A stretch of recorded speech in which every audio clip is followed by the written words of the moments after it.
హమాస్కి సంబంధించిన ప్రముఖ నేతల్ని ఖతం చేస్తూ హమాస్కి సంబంధించినటువంటి ఇతరత్ర యాక్టివిటీని కంట్రోల్ చేస్తూ వస్తున్నటువంటి వేళ సరికొత్తదైనటువంటి పరిణామాలు చోటు చేసుకుంటున్నాయి. ఈ పరిణామాల్లో కీలకమైనటువంటి అంశం ఏంటి అంటే హమాస్ తీవ్రవాదులు తుదముట్టించడానికి జరిపేటటువంటి గేమ్.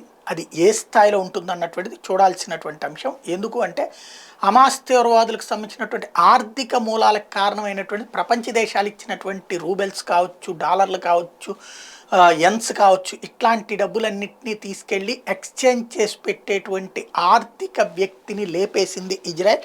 అదే కీలకమైనటువంటి విషయం. Israel claims to have killed a Gazan involved in transferring funds to Hamas.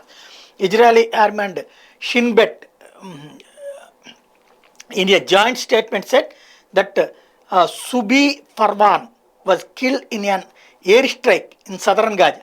The statement said that the man transferred tens of millions of dollars to Hamas using a currency exchange store. ఇది వీడు ప్రపంచ దేశాలోళ్ళు ఇచ్చినటువంటి డబ్బుల్ని తీసుకొచ్చి దాన్ని హమాస్కి కావాల్సినటువంటి కరెన్సీలోకి మార్చి ఇచ్చేటువంటి వ్యక్తిని కనిపెట్టి వాడి ఇంటి మీదనే డైరెక్ట్గా ఎయిర్ స్ట్రైక్ చేసి నాశనం చేసేసింది ఇజ్రాయెల్.